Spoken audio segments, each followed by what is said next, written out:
Alright, today we're going to do slope-intercept form.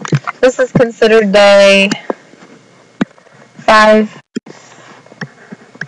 6A. So day 1. Getting started. A linear equation is something we've defined before.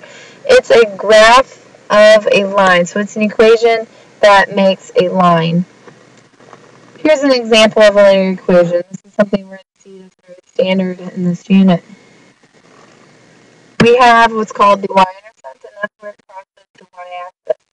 Getting more specific here, we also are going to be talking about slope-intercept form, and I will abbreviate that as SIF.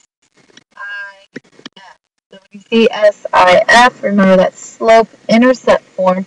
Slope-intercept form says y equals mx plus b. M is the slope and b is your y-intercept. They don't use a y for the y-intercept because then they have two y's in the problem. They need to note that.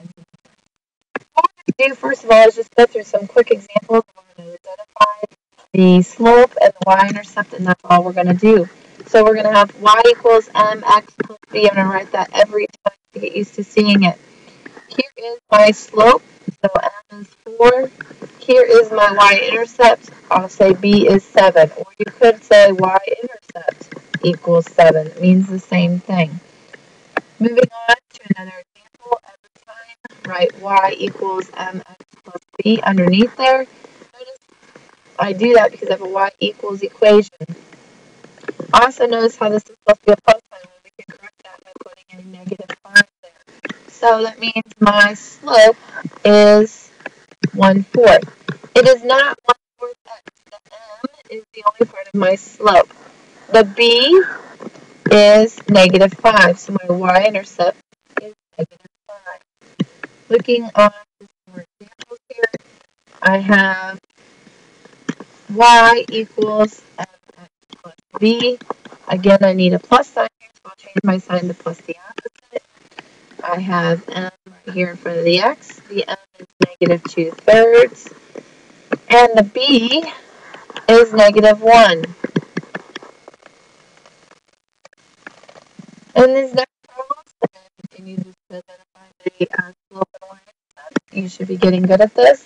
You should practice this without me on the next 2 after this.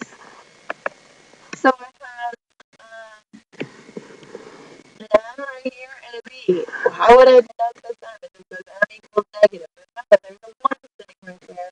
So m is equal to negative 1.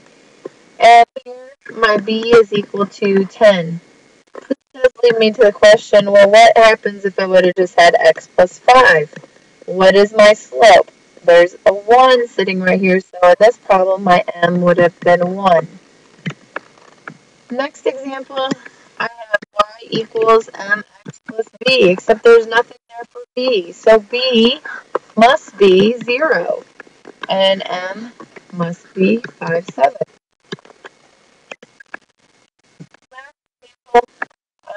This type, I've got y equals mx plus b. Notice in this one, I don't have any of the x, but this has to be my b value. So my m happens to be 0 in this problem, and my b happens to be negative 9.